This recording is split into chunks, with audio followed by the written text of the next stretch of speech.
स्वागत करता हूं आपका अकाउंट्स की क्लास यूट्यूब चैनल पे, जहां मैं लेके आता हूं अकाउंट्स रिलेटेड वीडियोस। तो आगे बढ़ने से पहले चैनल को सब्सक्राइब करें, साथ में बेल आइकन जरूर दबा दें ताकि आने वाले वीडियोस आपको एकदम टाइम पर मिल जाए।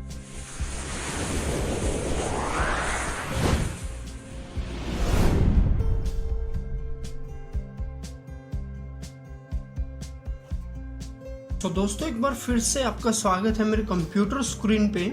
आज हम एक छोटे से टॉपिक पे बात करेंगे जो कि है कॉन्ट्रा एंट्रीज। टैली के अंदर कोई भी वर्जन हो, टैली RP9 7.2, टैली जो है 9, कोई भी वर्जन हो, हर किसी में कॉन्ट्रा एंट्रीज करनी पड़ती है।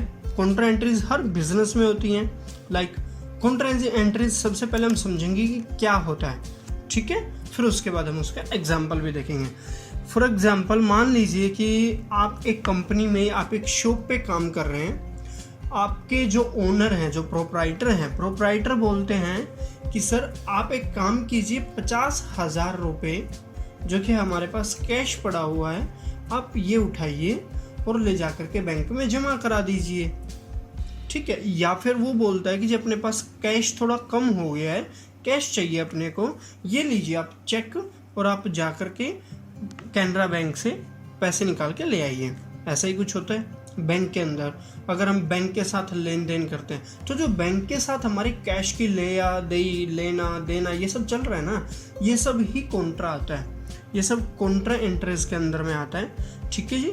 ये समझते हैं हम अकाउंटिंग वाउचर से। अकाउंटिंग वाउचर में गए, सिंपल सी बात है कि कॉन्ट्रा एंट्रीज का एक शॉर्टकट होता है। हमेशा याद रखना, कॉन्ट्रा एंट्रीज करने के लिए एक शॉर्टकट होता है, दैट इज F4 हमारा कॉन्ट्रा एंट्रीज का शॉर्टकट होता है, ओके।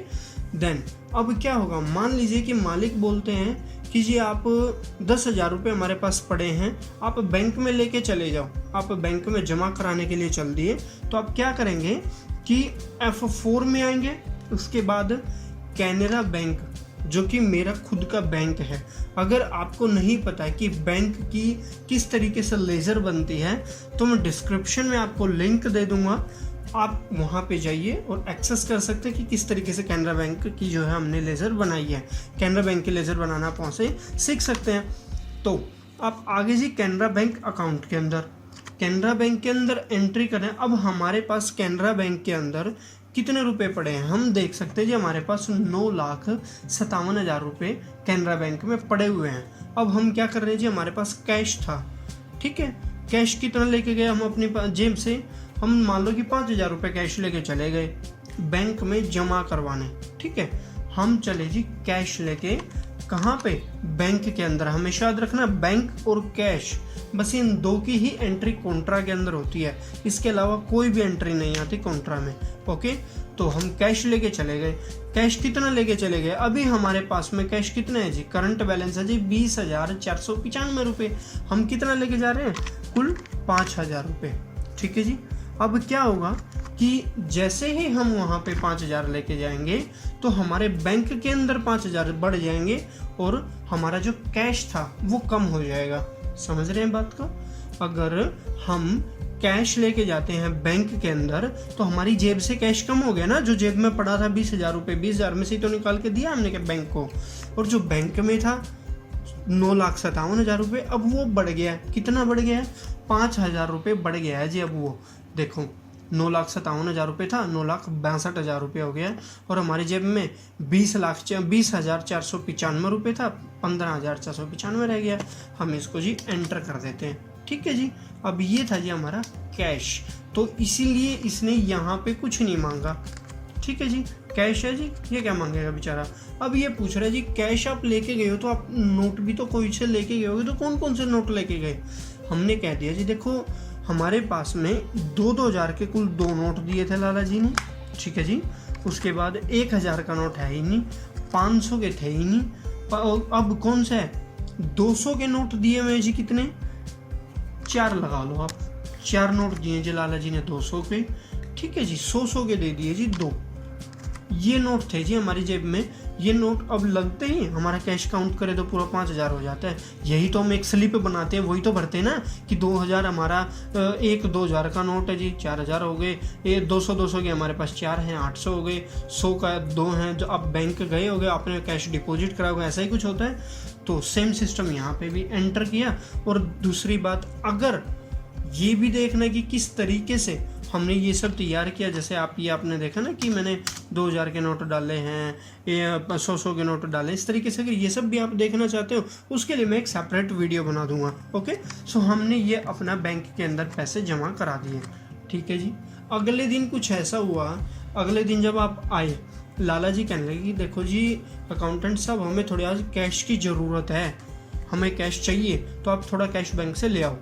उन्होंने एक चेक बना के दे दिया आपको। ठीक है, तो अब आप जब चले कैश लेने के लिए बैंक से, तो अब क्या होगा, जैसे हमने पहले किया था कि पहले हमने कैनरा बैंक के अंदर डिपॉजिट किए थे कैश, अब हम क्या करेंगे, कैश लेंगे कैनरा बैंक से। ठीक है जी। अगले दिन की पहले डेट चेंज करते हैं। डेट चेंज करने का आपको पता ही है, अगर नहीं पता तो आपको बता दूं, F2 दबाने से हमारी डेट चेंज हो जाती है। ओके, लेकिन मेरा ये एजुकेशनल वर्जन है, इसीलिए मैं इस डेट को 2 से ऊपर में नहीं कर सकता। ठीक है जी।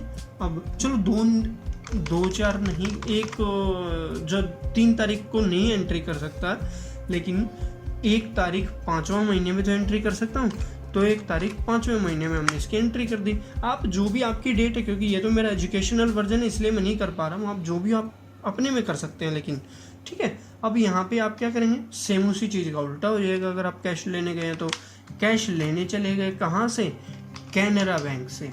ठीक है जी। कितना कैश लेके आ गए आप जी, लाला जी ने दिया चेक बना के 40,000 रुपये का। ठीक है जी, 40,000 रुपये आप लेने चले गए। अब लाला जी ने क्या दिया था हमको, चेक दिया था, बिकॉज कंपनी के अकाउंट से 2 ही तरीके से ट्रांजेक्शन कर सकते हैं ना हम, चेक और ई ट्रांसफ़र। हमें चाहिए अब कैश ई ट्रांसफ़र से तो आएगा नहीं, क्योंकि तो ई ट्रांसफ़र तो डायरेक्ट अकाउंट में होती है। तो अब क्या करेंगे, हम यहाँ पे सिर्फ चेक की एंट्री डालेंगे और चेक नंबर इसने बता दिया, क्या जी आपका चेक नंबर 321202 था। अगर यही चेक नंबर है तो ठीक है, नहीं तो आप दूसरा भी डाल सकते हैं। इन सब चीज़ों के, जैसे पिछली बार मैंने दिखाया था कि ऐसे यहाँ पे हमने कैश की एंट्री 2 नोट थे, 1 नोट था, अब यहाँ पे चेक डाल रहे हैं। तो ये सब भी आपको अगर जानना है, ये सब देखना है किस तरीके से, तो इसके लिए मैं एक सेपरेट वीडियो बनाऊंगा, आप वहाँ पे जाके देख सकते हैं। ओके, तो हमने यहाँ पे एंटर किया, देन हमारा काम ख़त्म। अब देखो क्या हुआ, हमने कितना कैश पड़ा था हमारे पास, 15,495। अब 40,000 और आ गए तो 55,495 तो हमारे पास कैश हो गया जी। अकाउंट में अब कितने रह गए, जहाँ पे 9,62,000 थे, अब 9,22,000 रुपये रह गए। ऐसा ही है जी। तो हमने इसकी एंट्री कर दी, बस यही कॉन्ट्रा एंट्री थी। इन्हीं को कॉन्ट्रा एंट्रीज कहते हैं जी। टैली आरपी का 9 हो या कोई भी वर्जन हो, ये सब इस तरीके से किया जाता है। So that's all for today. और इसी तरीके से आप अकाउंट्स की क्लास को सब्सक्राइब कर लें, इसी तरीके से अकाउंट्स की क्लास पे आते रहें, ज्ञान को बटोर के लेके जाते रहें। मैं बिल्कुल इसी में बहुत खुश हूँ कि आपका ज्ञान बढ़ रहा है। So thank you so much, that's all for today. अगर आपको वीडियो अच्छी लगी तो लाइक कीजिए, कमेंट कीजिए अगर आपको कोई क्वेश्चन है, या फिर आप किसी चीज़ से रिलेटेड या फिर अपनी फीलिंग्स को जाहिर करना चाहते हैं तो ऑब्वियसली प्लीज़ आप कमेंट ज़रूर करें। वीडियो लाइक डिसलाइक जो भी हो, लाइक ज़रूर करें। अगर चैनल जो है सब्सक्राइब कीजिए प्लीज़। अगर वीडियो अच्छी ना लगी हो तो प्लीज़ मुझे बताइए कि मुझे क्या क्या इम्प्रूवमेंट करनी चाहिए वीडियो के अंदर। That's all for today, thank you so much, bye bye.